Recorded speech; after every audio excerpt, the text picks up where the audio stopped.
Big boss Malayalam season 7 55ാമത്തെ എപ്പിസോഡിന്റെ റിവ്യൂവിലേക്ക് പോവുകയാണ്. ഈ എപ്പിസോഡിൽ ഇന്നലെ വരെ ഉണ്ടായിരുന്ന പല പ്രശ്നങ്ങളും പറഞ്ഞ് കോംപ്ലിമെന്റ്സ് ആക്കുന്ന രംഗങ്ങളാണ് കാണുവാൻ സാധിക്കുന്നത്. ആദിലയും അനീഷും തമ്മിലുണ്ടായിരുന്ന പ്രശ്നം, അതുപോലെ അനീഷും ഷാനവാസും തമ്മിലുണ്ടായിരുന്ന പ്രശ്നം ഒക്കെ പറഞ്ഞ് കോംപ്രമൈസ് ആക്കുകയാണ്. അനീഷും ആദിലയും നേരെ നോക്കിയാൽ കീരിയും പാമ്പുമായിരുന്നു. കുറേ ദിവസങ്ങളായിട്ട് ആ കാഴ്ചയാണ് തുടരുന്നത്. പക്ഷേ ഇന്ന് രണ്ടാൾക്കാർക്കും കൂടി ജയിലിലേക്ക് പോകുവാൻ വീട്ടുകാരെല്ലാവരും കൂടി ഒരു അവസരം ഒരുക്കി കൊടുത്തു. ആ ജയിലിലെ നിമിഷങ്ങൾ ഇരുവരും വളരെ മനോഹരമാക്കി മാറ്റി. ജയിലിലെ ഓർമ്മകൾ എന്നൊക്കെ പറയുന്നത് പോലെ മനോഹരമായ ഓർമ്മകൾ സമ്മാനിക്കുന്ന ചില നിമിഷങ്ങളായിരുന്നു ഉണ്ടായിരുന്നത്. രണ്ടുപേരും എത്ര സ്നേഹത്തോടു കൂടിയാ ആ ജയിലിൽ നിന്നും പുറത്തേക്ക് ഇറങ്ങി വരുന്നത്. സത്യത്തിൽ ഇവർ തന്നെയായിരുന്നു കഴിഞ്ഞ ദിവസങ്ങളിൽ ഇത്രയും വലിയ പ്രശ്നങ്ങളൊക്കെ അവിടെ സൃഷ്ടിച്ചത്. എന്തെല്ലാമായിരുന്നു ആ മനുഷ്യനെ ആദില വിളിച്ചു പറഞ്ഞത്. ആ പാവം അതെല്ലാം ക്ഷമിച്ചു, ഒന്നിനും കണക്ക് ചോദിച്ചില്ല. തെറി പറഞ്ഞു എന്നുള്ളതിനേക്കാൾ ഉപരിയായി നട്ടപ്പുറത്ത് നല്ല ഒന്നാന്തരം ഇടിയും വെച്ചു കൊടുത്തു. ആ ഇടിയെക്കുറിച്ച് പോലും മറ്റാരോടും പറഞ്ഞില്ല. ഇന്ന് അവിടെ ആ ഇടി കണ്ട ആൾക്കാരാണ് അതിനെക്കുറിച്ച് സംസാരിക്കുന്നത്. ആ സമയം വരെയോളം അനീഷ് അത് പ്രശ്നമാക്കിയില്ല. ഒത്തിരി ക്വാളിറ്റികളുണ്ട് ഈ മനുഷ്യനിൽ. പിന്നെ ഇടയ്ക്കിടയ്ക്ക് കുറച്ച് മൊട വർത്തമാനങ്ങൾ പറയും. ആവർത്തിച്ച് തന്നെ ഇറിറ്റേറ്റ് ചെയ്ത് സംസാരിച്ചുകൊണ്ടേയിരിക്കും. അതൊക്കെ ഒരുപക്ഷെ പ്രേക്ഷകർക്ക് ക്ഷമിക്കാൻ പറ്റിയേക്കും. പക്ഷേ 24 മണിക്കൂറും ഇത് തന്നെ കണ്ടുകൊണ്ടിരിക്കുന്ന ആൾക്കാർക്ക് ഇത് ഭയങ്കര അരോചകമായിട്ട് തോന്നും. അതിൻ്റെതാണ് ഈ പ്രശ്നമെല്ലാം സംഭവിക്കുന്നത്. എന്തായാലും അവർ തമ്മിലുള്ള പ്രശ്നം തീർന്നു. ഷാനവാസ് മാക്സിമം പണിപ്പെട്ടിട്ടാണ് തൻ്റെ തോളോട് ചേർത്ത് നിർത്തിയത്. പക്ഷേ ഒറ്റ നിമിഷം കൊണ്ട് എല്ലാം തട്ടി തകിടം മറിച്ചു കളഞ്ഞു. എന്നാൽ ഇന്ന് ആ കാര്യത്തിലും ഒരു തീരുമാനമായിട്ടുണ്ട്. വലിയ കുഴപ്പമില്ലാത്ത അവസ്ഥയിലാണ് രണ്ടാളും മുൻപോട്ട് പോയിക്കൊണ്ടിരിക്കുന്നത്. കൂടാതെ ഒരു സീരിയൽ പ്രൊമോഷന് വേണ്ടി രണ്ടാൾക്കാർ ആ വീട്ടിലേക്ക് കയറുന്നുണ്ടായിരുന്നു. ഏഷ്യാനെറ്റിൽ ഉടൻ ആരംഭിക്കുവാൻ പോകുന്ന ഹാപ്പി കപ്പിൾ എന്നൊരു സീരിയലിന്റെ പ്രൊമോഷന് വേണ്ടി സോഫി മരിയ മാത്യു എന്ന ഒരു ആക്ട്രസും ആ കൂട്ടത്തിൽ ജീവൻ ഗോപാൽ എന്ന ഒരു ആക്ടറുമുണ്ട്. കഴിഞ്ഞ കുറേ ദിവസങ്ങളായിട്ട് ഇതേ ചുറ്റിപ്പറ്റിയുള്ള പല റൂമറുകളും നമ്മുടെ സൊസൈറ്റിയിൽ പ്രചരിച്ചു കൊണ്ടിരിക്കുകയായിരുന്നു. അതായത് ഈ വന്നു കയറിയ ആള് അനുവിന്റെ എക്സ് ലവറാണ്. അയാള് വീട്ടിലേക്ക് വരുന്നത് വെറുതെ വരികയല്ല, വൈൽഡ് കാർഡായിട്ട് വരികയാണ്. അനുവിന്റെ ഗെയിം ഇതോടുകൂടി തീർന്നു, അനുവിനെ പൊളിച്ചടുക്കി എന്നൊക്കെയായിരുന്നു ഓരോ ആൾക്കാർ പ്രചരിപ്പിച്ചുകൊണ്ടേയിരുന്നത്. അത് ബിഗ് ബോസിനകത്തു നിന്ന് കിട്ടിയ ന്യൂസായിട്ടൊക്കെയാണ് പലരും പ്രചരിപ്പിക്കുന്നത്. പക്ഷേ അങ്ങനെയൊന്നും ആയിരുന്നില്ല. എന്തായാലും ഇരുവരെയും കണ്ടു കഴിഞ്ഞപ്പോഴേക്കും അനു ഒന്ന് ഷോക്കായി എന്നുള്ളത് യാഥാർത്ഥ്യമാണ്. ഡ്രസ്സിംഗ് റൂമിലേക്ക് താൻ പോകുന്നുണ്ട്. അവിടെ ചെന്നിട്ട് താൻ കരഞ്ഞുകൊണ്ട് പറയുന്ന ശബ്ദങ്ങൾ, അടക്കി പിടിച്ചുള്ള ശബ്ദങ്ങൾ പുറത്ത് കേൾക്കുന്നുണ്ടായിരുന്നു. എൻ്റെ ലൈഫ് തകർത്ത് കളഞ്ഞവനാണ്, എന്നെ മരണത്തിലേക്ക് പോലും തള്ളിവിട്ടവനാണ്, ഞാൻ ഏറ്റവും അധികം വെറുക്കുന്ന ഒരാളാണ് എന്നൊക്കെ പറഞ്ഞുകൊണ്ട് അങ്ങനെ സംസാരിക്കുന്നതും ആദിലയും നൂറയും കൂടി തന്നെ ആശ്വസിപ്പിക്കുന്നതുമായിട്ടുള്ള ശബ്ദങ്ങളൊക്കെ കേൾക്കുന്നുണ്ടായിരുന്നു. എന്തായാലും അയാളെ അനു മൈൻഡ് ചെയ്യാൻ പോയില്ല. പോകാൻ തുടങ്ങുന്ന സമയത്ത് അനുവിൻ്റെ പിന്നാലെ ചെന്ന് അയാൾ നിർബന്ധപൂർവ്വം കൈയൊക്കെ കൊടുത്തിട്ട് പോകുന്ന കാഴ്ച കാണുന്നുണ്ട്. എന്തായാലും അതേപ്പറ്റി കാര്യമായിട്ടുള്ള ചർച്ചകളൊന്നും ആ വീട്ടിൽ നടന്നില്ല. പിന്നീട് എടുത്തു പറയേണ്ടത് ക്യാപ്റ്റൻസി നോമിനേഷൻ ആയിരുന്നു. ക്യാപ്റ്റൻസി നോമിനേഷനിലേക്ക് 4 പേരാണ് നോമിനേറ്റ് ചെയ്യപ്പെട്ടത്. 3 ആൾക്കാരാണ് വരേണ്ടത്. പക്ഷേ തുല്യമായ വോട്ടുകളോടുകൂടി 2 ആൾക്കാരും കൂടി വന്നു. അത് സാബുമാനും അക്ബറുമാണ്. 4 വോട്ടുകളാണ് ഇരുവർക്കും ലഭിച്ചത്. 6 വോട്ടുകളുമായി ക്യാപ്റ്റൻസി നോമിനേഷനിലേക്ക് ആര്യൻ എത്തപ്പെട്ടു. 9 വോട്ടുകളുമായി ബിന്നിയും എത്തപ്പെട്ടു. ഇനിയിപ്പോൾ അവർക്ക് വേണ്ടിയുള്ള ടാസ്ക് നടക്കേണ്ടതായിട്ടുണ്ട്. ആ ക്യാപ്റ്റൻസി ടാസ്കിൽ കൂടി വിജയിച്ചു വരുന്ന വ്യക്തിക്ക് അടുത്ത ആഴ്ചയിലെ ക്യാപ്റ്റൻ ആകാൻ കഴിയും.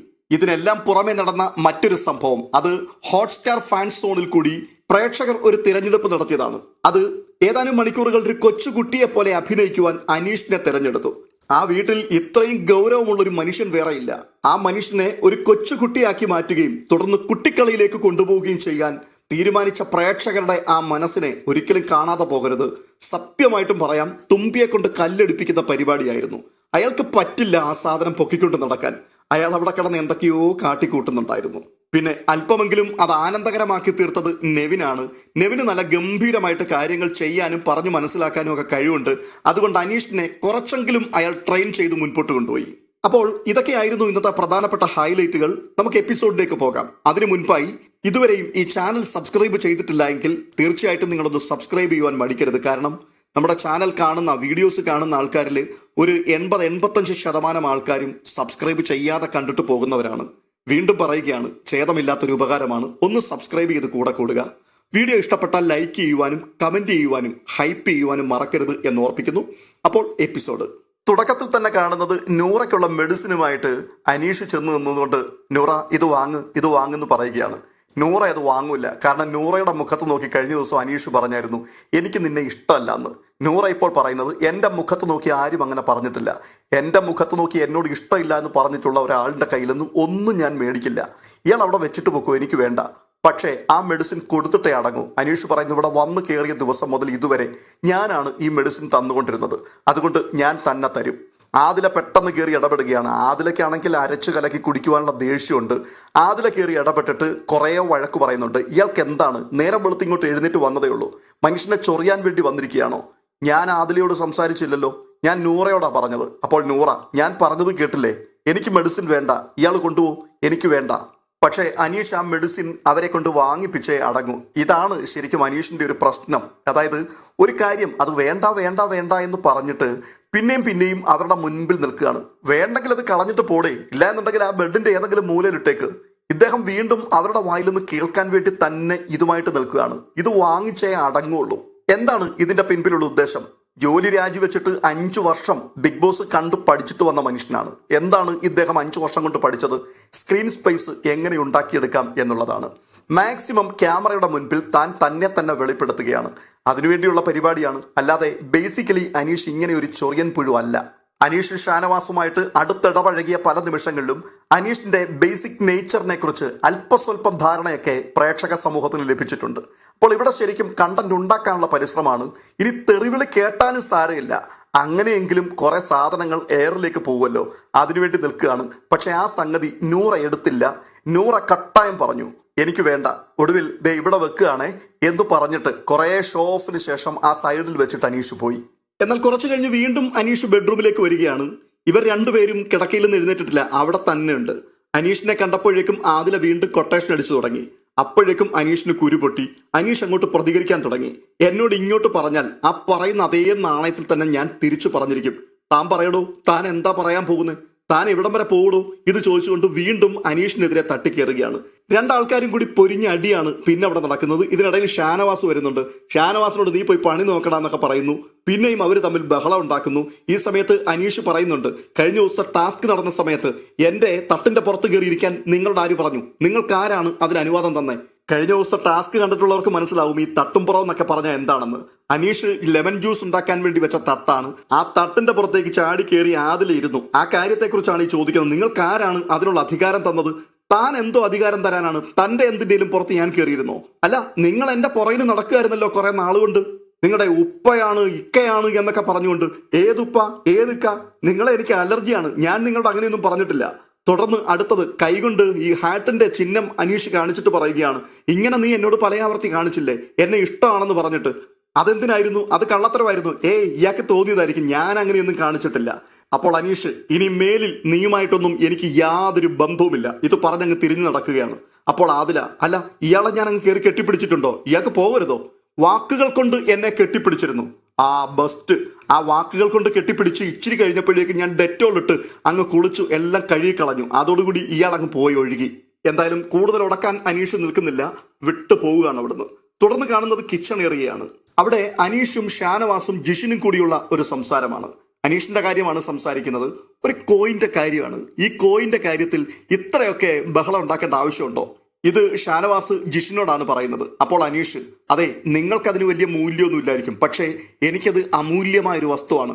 അപ്പോൾ ഷാനവാസ് പറയുകയാണ്, അതെ ഇവിടെ ഒറ്റയാനായിട്ട് നടന്ന ഒരാളാണ്.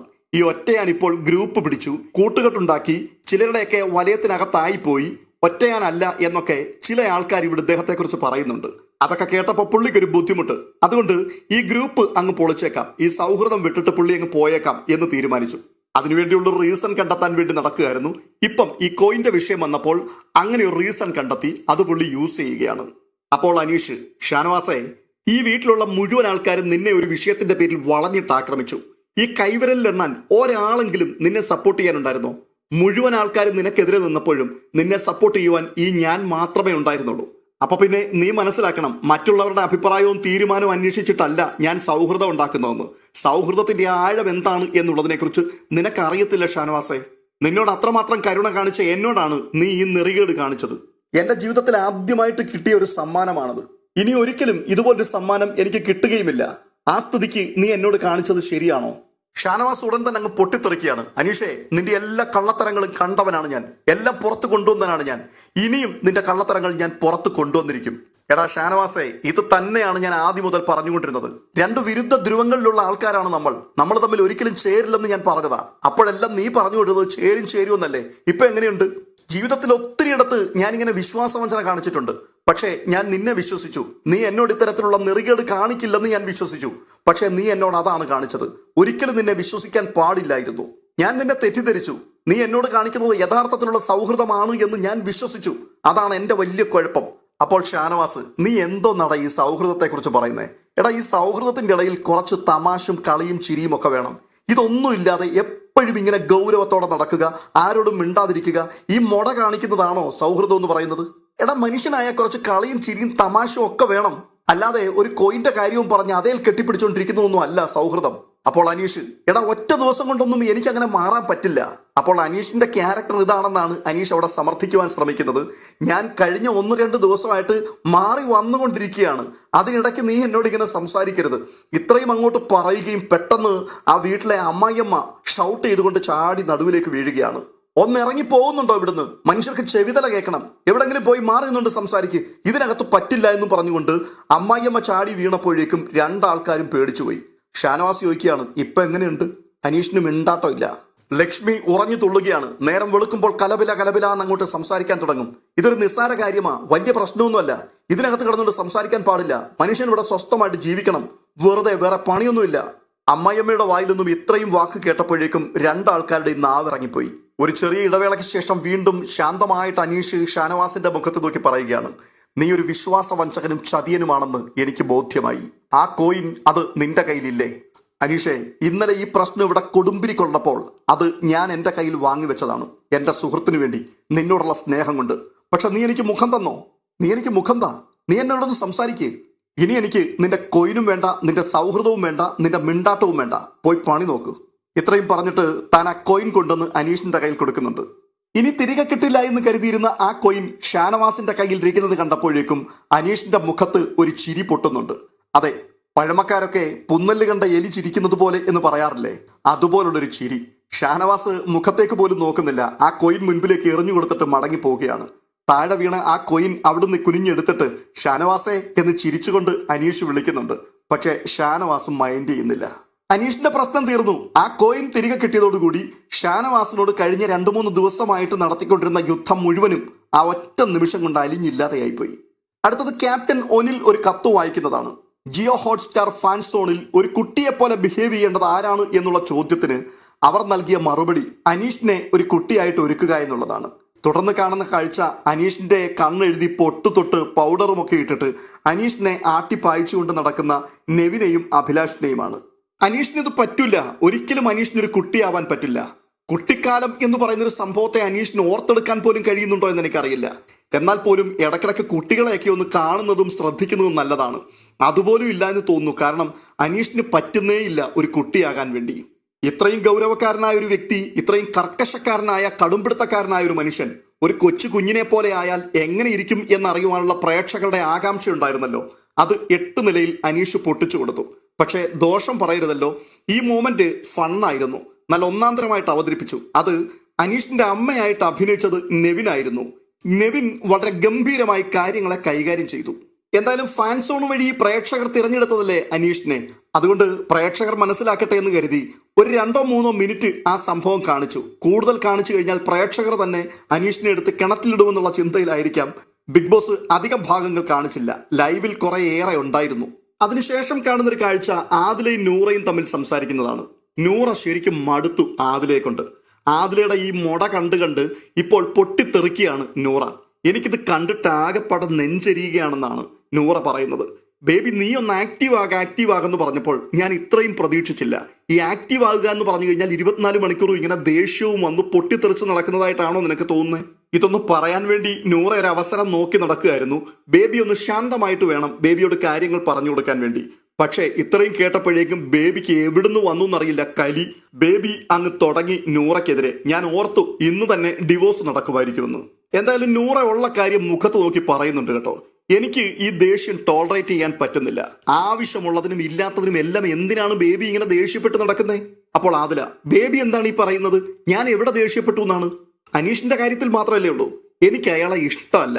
എനിക്ക് ഇഷ്ടമല്ലാത്തത് കൊണ്ട് ഇഷ്ടമല്ല എന്ന് പറയുന്നു, പ്രശ്നം ഉണ്ടാകുന്നു. അല്ലാതെ എനിക്ക് അയാളുടെ വൈരാഗ്യവും വെറുപ്പൊന്നുമില്ല. പിന്നെ അയാൾ പറയുന്ന ഒന്നും അനുസരിച്ച് നടക്കാൻ എന്നെ കിട്ടില്ല. എന്തു പറഞ്ഞു അയാൾ അനുസരിക്കാൻ? പാത്രം കഴുകാൻ എന്നോട് പറഞ്ഞില്ലേ? അതൊന്നും അനുസരിക്കാൻ എനിക്ക് പറ്റില്ല. പിന്നെ ഞാൻ അനുസരിച്ച് നടക്കുന്നതായിരിക്കും ബേബിക്കും വേണ്ടത്. അത് നടന്നില്ല. അപ്പോൾ നൂറ, ബേബി എന്തൊക്കെയാണ് ഈ പറയുന്നത്? എനിക്ക് അതാണ് വേണ്ടിയിരുന്നോ? ഇത്രയും കാലം നമ്മൾ ഒരുമിച്ച് താമസിച്ചിട്ട് ബേബിക്ക് എന്നെ മനസ്സിലായിട്ടില്ല അല്ലേ? അപ്പോൾ ആദില, അത് തന്നെയാണ് എനിക്കും പറയാനുള്ളത്. എന്റെ ബേബി ഒന്ന് നിർത്ത്. എന്തിനാണ് ഈ ഒഫൻസീവായിട്ട് പെരുമാറിക്കൊണ്ടിരിക്കുന്നത്? ആവശ്യമില്ലാത്ത വാക്കുകൾ വിളിച്ചു പറയുന്നു, മടിയിലിരുത്തുന്ന കാര്യം പറയുന്നു, തോളിലിരുത്തുന്ന കാര്യം പറയുന്നു. എന്തിനാണ് വേണ്ടാത്ത വർത്തമാനമൊക്കെ പറയുന്നത്? ഞാൻ വേണ്ടാത്ത വർത്തമാനം ഒന്നും പറഞ്ഞില്ല. ശരിക്കും കഴിഞ്ഞ ദിവസങ്ങളൊക്കെ ഒന്ന് കാണേണ്ടതായിരുന്നു. ഇവരെന്തെല്ലാം ചീത്ത വർത്തമാനങ്ങളാണ് ഈ അനീഷിനെ പറഞ്ഞത്. ചീത്ത പറഞ്ഞു എന്ന് മാത്രമല്ല, ടാസ്ക് നടന്നതിൻ്റെ ഇടയിൽ പുറത്തു നോക്കി ഇടിച്ചു പിടിപ്പിച്ചു കൊടുത്തു. അനീഷ് ആയതുകൊണ്ടാണ് അയാൾ അത് വിട്ടുകളഞ്ഞു. അല്ലാതെ ചീപ്പ് ഗെയിമുമായിട്ട് വന്നിരിക്കുന്ന ഏതെങ്കിലും ഒരുത്തനായിരുന്നുവെങ്കിൽ ഫിസിക്കൽ അസോൾട്ടിന്റെ വകുപ്പിൽപ്പെടുത്തി ഇപ്പോൾ കൊച്ചമ്മയെ വീട്ടിലിരുത്തിയേനെ. ഇപ്പോഴും ന്യായീകരിച്ച് മെഴുകുകയാണ്. അയാൾ പറയുന്നത് ഞാൻ അനുസരിച്ചില്ല. അയാൾ നിങ്ങളെ അനുസരിപ്പിക്കാൻ നടക്കുന്ന വ്യക്തി അല്ലല്ലോ. അയാൾ ഒരു കിച്ചൺ ക്യാപ്റ്റനാണ്. കിച്ചണിൽ നിങ്ങൾ ചെയ്യേണ്ട ന്യായമായ ഡ്യൂട്ടി ചെയ്യാതെ നിങ്ങൾ പുതച്ചു മൂടി വന്ന് കിടക്കുകയാണ്. അവിടെ വന്നിട്ടാണ് അയാൾ പറഞ്ഞത് നിങ്ങൾ പോയി പാത്രം കഴുകണമെന്ന്. അത് നിങ്ങൾക്ക് അനുസരിക്കാൻ പറ്റില്ല. എന്തുകൊണ്ടാണ്? അനീഷ് ക്യാപ്റ്റൻ ആയതുകൊണ്ടാണ് നിങ്ങൾ അനുസരിക്കാത്തത്. വേറെ ആരെങ്കിലും ആയിരുന്നുവെങ്കിൽ അനുസരിച്ചേനെ. അയാളോട് നിങ്ങൾക്ക് ഉള്ളിൻ്റെ ഉള്ളിൽ വെറുപ്പുണ്ട്. അത് നിങ്ങൾ മുൻപേ പറയുകയും ചെയ്തു. അപ്പോൾ അത്രയേ ഉള്ളൂ പ്രശ്നം. എന്നിരുന്നാൽ പോലും ഇത് ബിഗ് ബോസ് വീടാണ്. ഇവിടെ എല്ലാവർക്കും ഡ്യൂട്ടീസ് ഉണ്ട്. ഈ ഡ്യൂട്ടി കൃത്യസമയത്ത് നിങ്ങൾ ചെയ്യണം. ചെയ്തില്ല എങ്കിൽ നിങ്ങളുടെ മുകളിൽ ആക്കി വെച്ചിരിക്കുന്ന വ്യക്തി നിങ്ങളോട് ചോദിക്കും. അപ്പോൾ നിങ്ങൾ അതിന് തയ്യാറാകുന്നില്ല എങ്കിൽ റൂൾ വയലേഷൻസിന്റെ ലിസ്റ്റിലാണ് നിങ്ങൾ പെടുക. എന്തായാലും ശനിയാഴ്ചയും ഞായറാഴ്ചയും ലാലേട്ടൻ വരുമ്പോൾ ഈ കാര്യങ്ങളൊക്കെ കൃത്യമായി എടുത്ത് പയറ്റും എന്ന് തന്നെയാണ് ഞാൻ വിശ്വസിക്കുന്നത്. അപ്പോൾ അനീഷിനോടുള്ള വൈരാഗ്യം കൊണ്ട് ബിഗ് ബോസിന്റെ റൂളാണ് ഇവർ ബ്രേക്ക് ചെയ്യാൻ ശ്രമിക്കുന്നത്. അത്രയ്ക്കുള്ള ബോധം മാത്രമേ ഉള്ളൂ. അനീഷ് അല്ല ഇവിടുത്തെ വിഷയം. ഇതെന്റെ ഗെയിമാണ്. എന്നെ ഇഷ്ടപ്പെടുകയും എനിക്ക് വേണ്ടി വോട്ട് ചെയ്യുകയും ചെയ്യാൻ നിൽക്കുന്ന പ്രേക്ഷകരോട്, അവരോടാണ് എനിക്ക് അക്കൗണ്ടബിലിറ്റി ഉള്ളത്. അല്ലാതെ അനീഷിന്റെ വാക്ക് കേട്ടുകൊണ്ട് കിച്ചണിൽ കയറുമ്പോഴേക്കും ഞാനങ്ങ് തോറ്റു പോകുമെന്നോ ഞാനങ്ങ് വീണു പോകുമെന്നോ എന്നുള്ള ചിന്ത അത് വെച്ച് പുലർത്തുകയാണെന്നുണ്ടെങ്കിൽ നിങ്ങളുടെ ഒരു പരാജയമാണെന്ന് മാത്രമേ പറയാൻ കഴിയുകയുള്ളൂ. ഇനി വരുന്ന ദിവസങ്ങളിൽ അവിടെ കഠിനമായ പോരാട്ടങ്ങൾ പലരോടും നടത്തേണ്ടതായിട്ട് വരും. പലരും നിങ്ങളെ മാനസികമായിട്ട് വല്ലാതെ ടോർച്ചർ ചെയ്യും. അവരൊക്കെ ഓരോ വകുപ്പുകളിലെ ക്യാപ്റ്റനായിട്ട് ചിലപ്പോൾ വന്നിരിക്കും. ആ സമയത്ത് അവരോടെല്ലാം ഇതേപോലെ തന്നെ നിങ്ങൾ ഇടപെടുമോ? അവർ പറയുന്ന ഒന്നും നിങ്ങൾ അനുസരിക്കാതിരിക്കുമോ? അങ്ങനെയാണെന്നുണ്ടെങ്കിൽ നിങ്ങൾക്ക് പറ്റിയൊരിടമല്ല ബിഗ് ബോസ്. നിങ്ങൾ ഇപ്പോൾ തന്നെ പുറത്തു പോകുന്നതാണ് നല്ലത്. എന്തായാലും നൂറ അടിയറവ് പറയുകയാണ്. നൂറ പറയുന്നുണ്ട്, ഞാൻ വിചാരിച്ചു എനിക്ക് നിന്റെ മുഖത്ത് നോക്കി പറയാനുള്ള സ്വാതന്ത്ര്യം ഉണ്ടായിരിക്കുമെന്ന്. അതുകൊണ്ട് ഞാൻ സംസാരിച്ചു പോയതാണ്. ഇനി ഞാൻ സംസാരിക്കാൻ വരില്ല. അതിന് ആദിലയുടെ മറുപടി, എനിക്കറിയാം നിനക്ക് സംസാരിക്കാൻ അറിയില്ലെന്ന്. നീ മനസ്സിൽ ചിന്തിക്കുന്ന ഒന്നായിരിക്കും, പറയുന്നത് വേറൊന്നായിരിക്കും.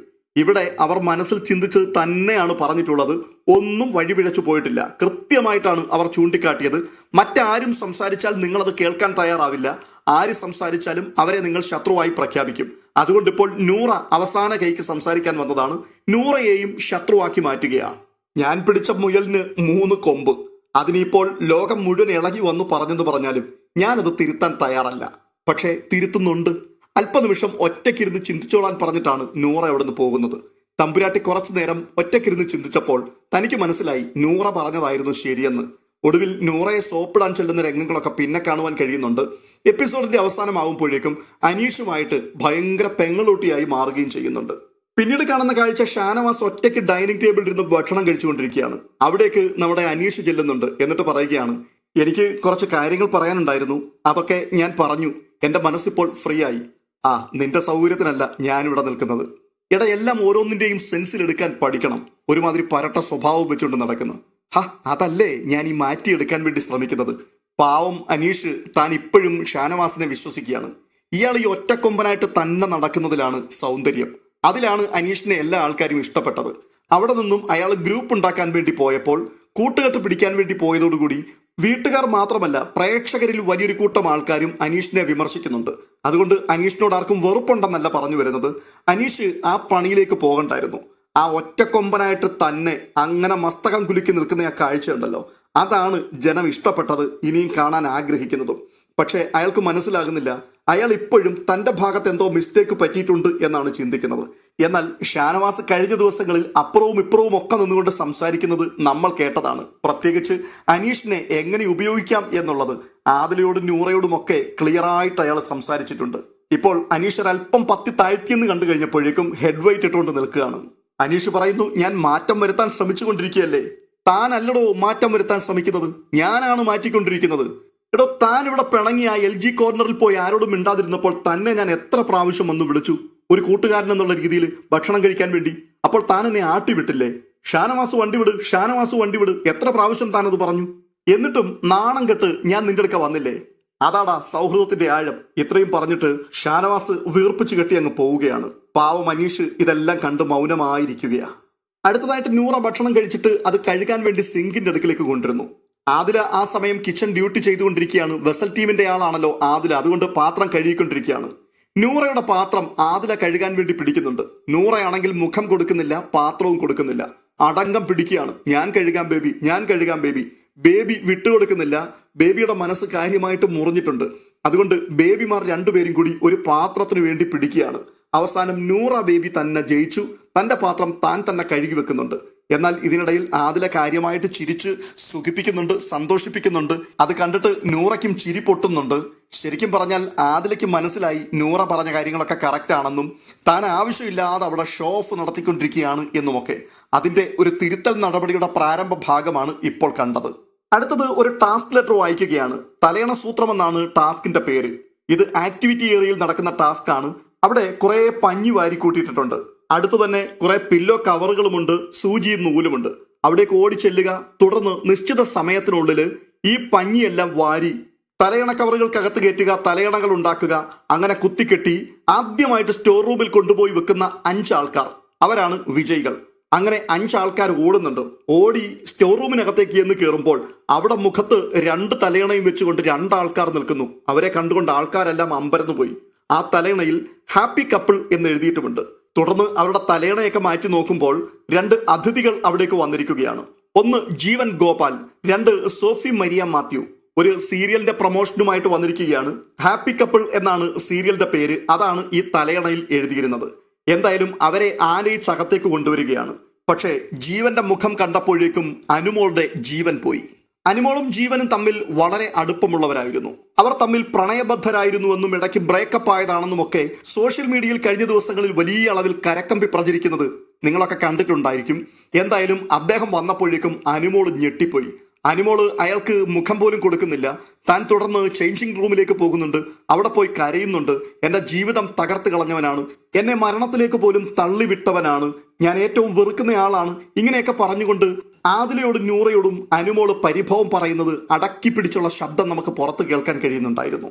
എന്തായാലും സീരിയൽ പ്രൊമോഷനൊക്കെ കഴിഞ്ഞ് വേഗത്തിൽ തന്നെ വന്ന 2 ആൾക്കാരും അനീഷിന്റെ ഭാഷയിൽ പറഞ്ഞാൽ വണ്ടി വിട്ടു. അവർ പോയിട്ടും ഏറെ നേരം കഴിഞ്ഞിട്ടാണ് ആ ഷോക്കിൽ നിന്നും അനുമോളൊന്ന് മുക്തയായി പുറത്തു വരുന്നത്.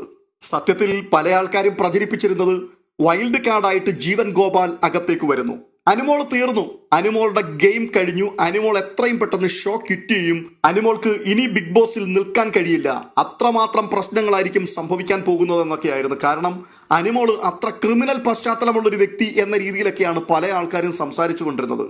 പക്ഷേ അനുമോൾക്കൊരു ഷോക്കുണ്ടായി എന്നതിനപ്പുറം കാര്യമായിട്ട് ഒന്നും സംഭവിച്ചിട്ടില്ല. തുടർന്ന് കാണുന്ന കാഴ്ച ജയിൽ നോമിനേഷനാണ്. ജയിലിലേക്ക് പോകുവാൻ കഴിഞ്ഞ ടാസ്ക്, കഴിഞ്ഞ ആഴ്ചയിലെ പ്രകടനം, അതിൽ വളരെ മോശമായി തോന്നുന്ന 2 ആൾക്കാരെ നോമിനേറ്റ് ചെയ്യുക എന്ന് ബിഗ് ബോസ് പറഞ്ഞു. 9 പേരാണ് ആദിലയുടെ പേര് പറഞ്ഞത്. അപ്പോൾ തന്നെ ആ 9 പേര് അനീഷിന്റെ പേരും പറഞ്ഞു. 2 പേരും തമ്മിൽ കഴിഞ്ഞ കുറെ ദിവസങ്ങളായിട്ട് ആ വീട്ടിൽ അടിയോടടിയായിരുന്നു നടത്തിക്കൊണ്ടിരുന്നത്. ഇനിയിപ്പോൾ ജയിലിൽ പോയി കിടന്നടിക്ക്, ഇല്ല എന്നുണ്ടെങ്കിൽ ജയിലിൽ പോയി സംസാരിച്ച് കോംപ്രമൈസ് ചെയ്ത് പുറത്തു വാ, ഇത് പറഞ്ഞിട്ട് എല്ലാവരും കൂടി അകത്താക്കിയിരിക്കുകയാണ്. പക്ഷെ എല്ലാവരെയും ഞെട്ടിച്ചുകൊണ്ട് അത്രയും സമയം കീരിയും പാമ്പുമായിരുന്ന അനീഷും ആദിലയും ആദ്യ മിനിറ്റിൽ തന്നെ സുഹൃത്തുക്കളായി മാറി, ദോസ്തുക്കളായി മാറി. ആദിലയോട് അനീഷ് പറയുന്നുണ്ട്, അതെ ഞാനൊരു കാര്യം കൊണ്ടുവന്നിട്ടുണ്ട്. തൻ്റെ ഉടുപ്പിന്റെ പോക്കറ്റിൽ നിന്നും വലിയ 2 ചോക്ലേറ്റ് പീസ് എടുത്ത് ഒന്ന് ആദിലേക്കും കൊടുക്കുന്നു, ഒന്ന് താനും കഴിക്കുന്നു. ബാക്കിയുള്ളവരെല്ലാം പുറത്ത് വെള്ളം വിഴുങ്ങിക്കൊണ്ടിരിക്കുകയാണ്. ആർക്കും ഒരു പീസ് പോലും കൊടുത്തില്ല. തുടർന്ന് എല്ലാവരോടും കൂടെ ആയിട്ട് ആദില പറയുന്നുണ്ട്, എനിക്ക് അനീഷ് ചേട്ടന്റെ കൂടെ കുറച്ച് ടൈം ഒറ്റയ്ക്ക് സ്പെൻഡ് ചെയ്യാമല്ലോ. അത് കേട്ടിട്ട് ഷാനവാസ്, സ്പെൻഡ് ചെയ്യുന്നതൊക്കെ കൊള്ളാം, കച്ചറ കൂടരുത്. അങ്ങനെ കച്ചറയൊന്നും കൂടില്ല. ഈ കച്ചറ കൂടുന്നത് സ്നേഹം കൂടുതലുള്ളത് കൊണ്ടല്ലേ. അയ്യോ, ആ മനുഷ്യനെ എനിക്ക് വെറുപ്പാണെന്ന് പറഞ്ഞ വ്യക്തി ഇപ്പൊ പറയുന്നു സ്നേഹം കൊണ്ടാണെന്ന്. സത്യത്തിൽ ഇത്രയേ ഉള്ളൂ ഇവരൊക്കെ. ബിഗ് ബോസ് വീടിന്റെ അന്തരീക്ഷം മറ്റൊന്നാണ്. ഒരുമാതിരി പ്രഷർ കുക്കർ പോലെ ഏത് നിമിഷവും സമ്മർദ്ദം കൊണ്ട് നിറഞ്ഞു നിൽക്കുന്ന ഒരു അന്തരീക്ഷമാണ്. അതിനിടയിൽ എവിടേക്കാണ് ഈ പ്രഷർ ഒന്ന് ചീറ്റിച്ച് വിടാൻ പറ്റുന്നത് എന്ന് നോക്കിയിരിക്കുകയല്ലേ. അവിടേക്കാണ് അനീഷ് ചെന്ന് കയറി കൊടുക്കുന്നത്. അപ്പൊ പിന്നെ അനീഷിന്റെ നേരെ അതങ്ങ് ചീറ്റിച്ച് വിടുന്നു എന്ന് മാത്രമേ ഉള്ളൂ. ഈ പറയുന്നത് പോലെ വ്യക്തിപരമായിട്ടുള്ള വിരോധവും കലിപ്പും ഒന്നും ആർക്കും ആരോടും അവിടെ ഇല്ല. എന്നിട്ട് ആദില പറയുന്നുണ്ട് അനീഷിനോട്, ചേട്ടാ ചേട്ടൻ ഒരു മൊരടനാണ്, പക്ഷേ ഇനി ഞാൻ കാണിച്ചു തരാം യഥാർത്ഥത്തിൽ ഒരു പെങ്ങളൂട്ടിയുടെ സ്നേഹം എന്താണെന്ന്. അപ്പോൾ അനീഷ്, തൽക്കാലം ഇവിടെ ഒരു പെങ്ങളൂട്ടിയുടെ വേക്കൻസി ഇല്ല. ഉടനെ പുറത്തിരുന്നു കൊണ്ട് അനുമോള് പറയുകയാണ്, അനീഷേട്ടാ എത്രയോ ഏട്ടന്മാര് കൊതിക്കുന്നുണ്ടെന്നറിയാമോ ഒരു പെങ്ങളൂട്ടിയുടെ സ്നേഹം കിട്ടാൻ വേണ്ടി. അനീഷേട്ടൻ എന്താ ഏട്ടാ ഇങ്ങനെ? അപ്പോൾ അനീഷ്, കൊള്ളാം, ഒരു പെങ്ങളൂട്ടി കളിക്കാൻ വേണ്ടി പോയി പുറത്തിട്ട് നല്ല ഒന്നാം തരം ഒരു ഇടിയും കിട്ടി. പിന്നെ വായിൽ നിന്ന് വരുന്ന വാക്കുകൾ അത് 7 ആറ്റിൽ കുളിച്ചാൽ പോലും കഴുകിക്കളയാൻ പറ്റാത്തതാണ്. അത് കേട്ടിട്ട് ആതിര ചോദിക്കുകയാണ്, എന്നാലും ചേട്ടൻ അതൊക്കെ ഗെയിം സ്പിരിറ്റിലല്ലേ ഏറ്റെടുത്തത്? അതെ അതെ, ഞാൻ ഗെയിം സ്പിരിറ്റിൽ തന്നെയാണ് ഏറ്റെടുത്തത്. ഞാൻ ഒരൊറ്റ മനുഷ്യരോട് പറഞ്ഞില്ലല്ലോ, ഷാനവാസിനോട് പോലും പറഞ്ഞിട്ടില്ല എനിക്ക് ഇടി കിട്ടിയെന്നും തെറിവിളി കേട്ടെന്നും. ഒടുവിൽ ആതിര സമ്മതിക്കുന്നുണ്ട്, അനീഷേട്ടാ ഇതൊന്നും മനഃപൂർവ്വമല്ലായിരുന്നു, ദേഷ്യം വന്നപ്പോൾ കയ്യിന്ന് പോയതാ, അല്ലാതെ വ്യക്തിപരമായ വിരോധം ഒന്നും കൊണ്ടല്ല. ഉടനെ അനുമോൾ ഇടയ്ക്ക് കയറി കൗണ്ടർ അടിക്കുകയാണ്, അതിലെ അനീഷേട്ടന് വിഷമം വന്നത് ഇതൊന്നും കൊണ്ടല്ല, നിങ്ങൾ ഇങ്ങനൊന്നും തെറ്റിദ്ധരിക്കരുത്. മുടി വീണ് കിടന്ന ആ ജ്യൂസിന്റെ ബോട്ടിൽ അത് എടുക്കാത്തത് കൊണ്ടാണ് അനീഷേട്ടൻ ഇത്രയും പ്രശ്നക്കാരനായി മാറിയത്. തുടർന്ന് കുറെ സമയത്തോളം ക്വാളിറ്റി ഇൻസ്പെക്ടറായ അനുമോളും കമ്പനി ഉടമയായ അനീഷും തമ്മിലുള്ള ചർച്ചകൾ വീണ്ടും പുനരാരംഭിക്കുകയാണ്. ചേട്ടാ, എന്റെ സ്ഥാനത്ത് ക്വാളിറ്റി ഓഫീസറായിട്ട് ചേട്ടൻ വന്നിരുന്നെങ്കിലും അങ്ങനെ തന്നെ സംഭവിക്കുള്ളായിരുന്നു. ഇല്ല അനുമോളെ, അങ്ങനെ പറയരുത്. ഞാനായിരുന്നുവെങ്കിൽ തീർച്ചയായിട്ടും ആ മുടി കിടന്ന ബോട്ടിലെടുത്ത് അങ്ങോട്ട് മാറ്റി വെച്ചിട്ട് ബാക്കി മുഴുവൻ ബോട്ടിലുകളും അംഗീകരിക്കുമായിരുന്നു. അനുമോൾ ഒരു കാര്യം മനസ്സിലാക്കണം, നമ്മുടെ വീട്ടിൽ നമ്മൾ സാമ്പാർ ഉണ്ടാക്കുകയാണ്. ആ സാമ്പാറിനകത്ത് ഒരു ചെറിയ മുടി കിടക്കുന്നത് കണ്ടു. ആ മുടി കണ്ടു കഴിഞ്ഞപ്പോഴേക്കും ആ സാമ്പാറും ചരുവും എല്ലാം കൂടി എടുത്ത് പെട്ടെന്ന് നമ്മൾ മുറ്റത്തേക്ക് വലിച്ചെറിയുകയാണോ ചെയ്യുന്നത്? ആ മുടി എടുത്ത് അങ്ങോട്ട് മാറ്റി വെച്ചിട്ട് നമ്മൾ സാമ്പാർ കൂട്ടും. അയ്യോ എൻ്റെ ചേട്ടാ, അത് നമ്മുടെ വീട്ടിലെ നമ്മുടെ ആൾക്കാരുടെ മുടിയാണ്. ആ മുടി കിടക്കുന്നത് കൊണ്ട് നമ്മൾ അതങ്ങ് അക്സെപ്റ്റ് ചെയ്യും, അത് കളയാനൊന്നും തയ്യാറാവില്ല. പക്ഷെ ഇതങ്ങനല്ല, ഇത് വിപണിയിൽ വിൽക്കുവാനുണ്ടാക്കിയിരിക്കുന്ന ഒരു പ്രോഡക്റ്റ് ആണ്. ഈ പ്രോഡക്റ്റിനകത്ത് മുടി കിടക്കുന്നത് ഒരു കസ്റ്റമർ കണ്ടു കഴിഞ്ഞാൽ ചേട്ടൻ ഈ പറയുന്നത് പോലെ ആ മുടി അങ്ങോട്ട് എടുത്ത് കളഞ്ഞിട്ട് ആ ജ്യൂസ് അങ്ങ് കുടിക്കുമെന്ന് പറയാൻ പറ്റുമോ? അവർ പ്രശ്നം ഉണ്ടാക്കും, അവരതെടുത്ത് വലിച്ചെറിയും.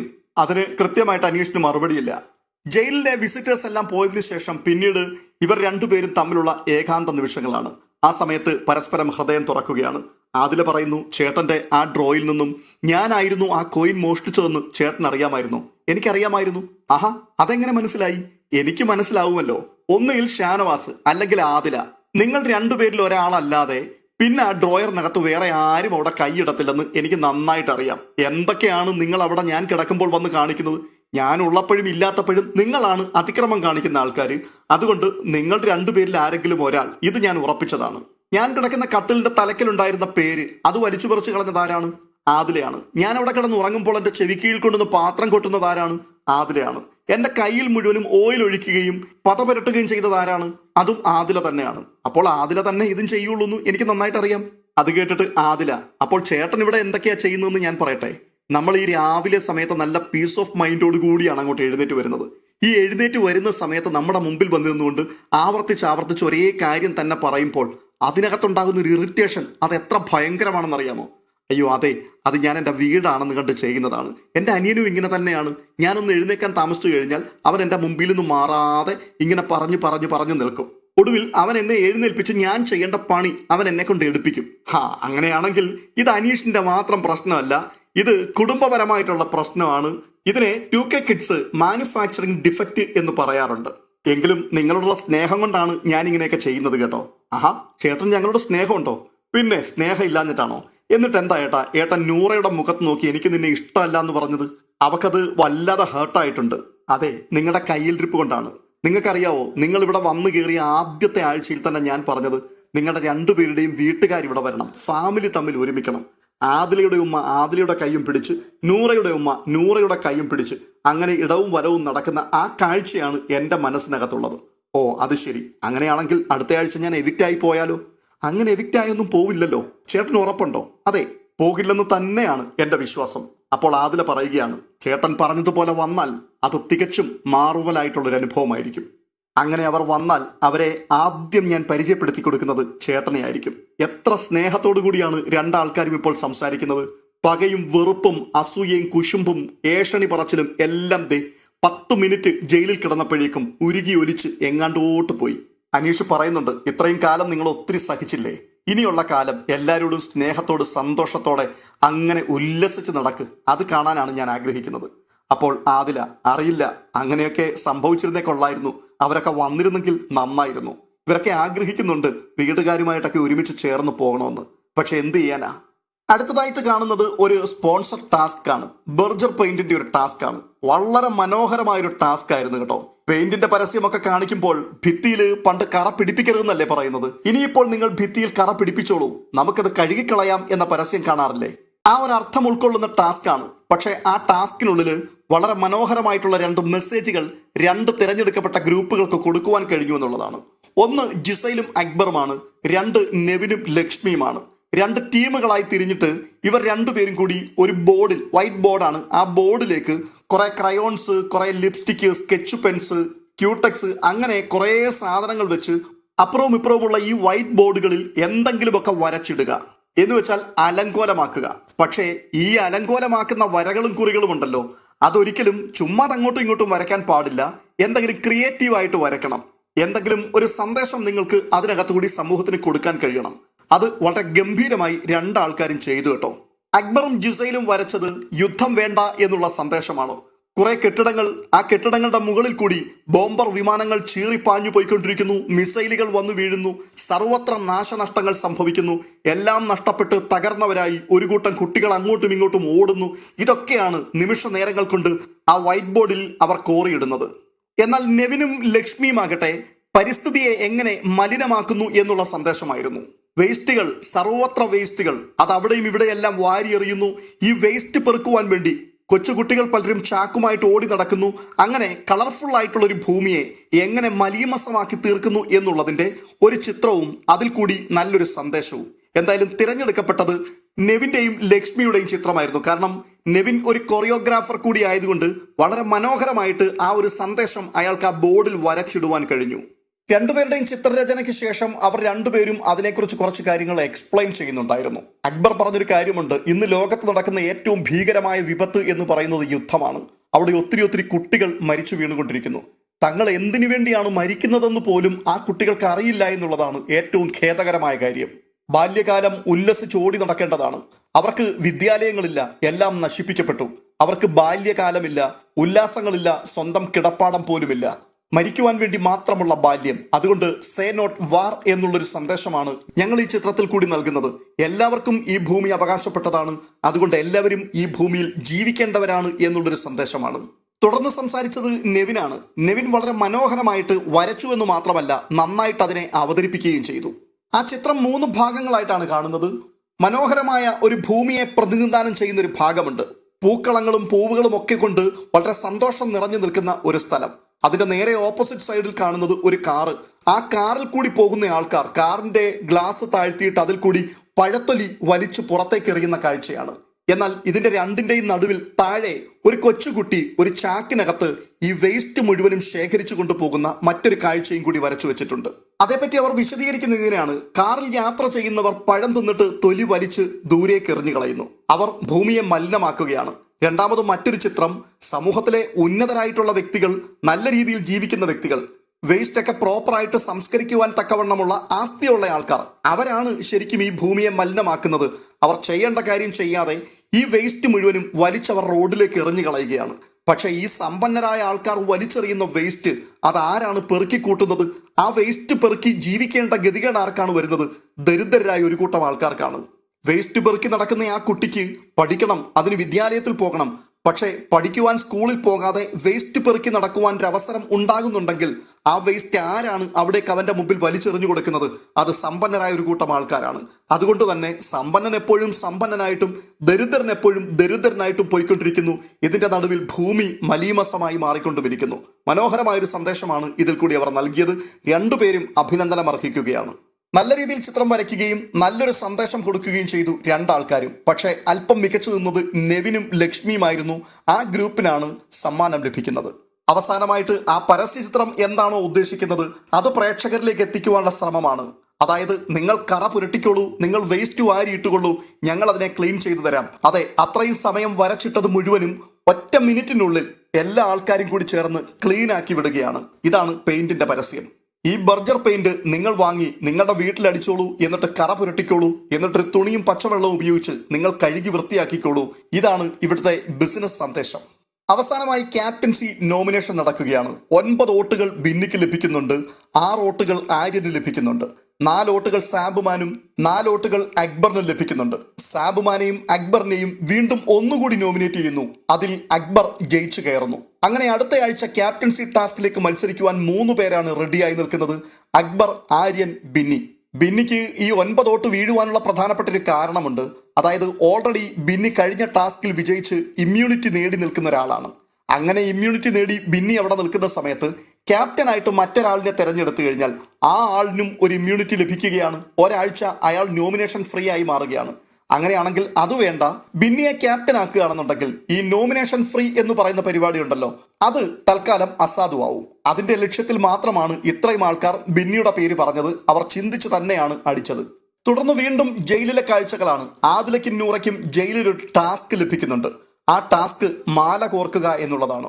1000 പച്ചമുത്ത്, 1000 ചുമലമുത്ത്. ഈ 2 പേരും കൂടി ഒറ്റ മാലയാണ് കോർക്കേണ്ടത്. ഒരു മുത്ത്, ചുമലമുത്ത്, അനീഷ് നൂലിൽ കോർക്കും. അതിനുശേഷം ആ നൂല് ആദിലയുടെ കയ്യിലേക്ക് കൊടുക്കും. ആദില അതിലേക്ക് ഒരു പച്ച മുത്തിടും. ഇങ്ങനെ 2 പേരും അങ്ങോട്ടും ഇങ്ങോട്ടും മാറിയും കയറിയും കൊരുത്ത് ഒരു വലിയ മാലയാക്കി മാറ്റുക. 1000 മുത്ത് കോർക്കുക. പാതിരാത്രിയാകുമ്പോഴേക്കും ആദില പറയുന്നുണ്ട്, നടുവിന് വേദന കൊണ്ട് വയ്യ ബിഗ് ബോസ്. അപ്പോഴും മുത്ത് പകുതി അവിടെ കിടക്കുന്നതേ ഉള്ളൂ പാത്രത്തിൽ. അവസാനത്തെ കാഴ്ച അമ്മാവന്മാർ അവിടെ നിന്നുകൊണ്ട് സംസാരിക്കുന്നതാണ്. ആര്യന്റെയും ജിസൈലിന്റെയും കാര്യമാണ് സംസാരിക്കുന്നത്. ഇവരൊക്കെ ആയിരുന്നു കഴിഞ്ഞ ആഴ്ചകളിൽ പുരോഗമനത്തിന്റെ വക്താക്കളായി നിലനിന്നത്. ഇപ്പോൾ പറയുകയാണ് അവനെ പൂട്ടിയിരിക്കുകയാണ്. അവളുടെ കെട്ടുപാടിനകത്ത് കിടക്കുകയാണ്. ആര്യന്റെ കാര്യമാണ്. ആര്യന്റെ ഗെയിം മുഴുവൻ നശിപ്പിച്ചത് ജിസൈലാണ്. അത് അവളുടെ ഗെയിമാണ്. പക്ഷേ അവനത് അറിയത്തില്ല. എന്തെങ്കിലും കാണിക്കട്ടെ, നമുക്കെന്താണ് എന്ന് പറഞ്ഞുകൊണ്ട് അവർ ആത്മരതിയിലേക്ക് പോവുകയാണ്. അപ്പോൾ ഇന്നത്തെ എപ്പിസോഡ് ഇത്ര മാത്രമേ ഉള്ളൂ. നിങ്ങളുടെ അഭിപ്രായം കമന്റ് ബോക്സിൽ രേഖപ്പെടുത്തുവാൻ മറക്കരുത്. മറ്റൊരു അപ്ഡേഷനുമായി വീണ്ടും എത്താം.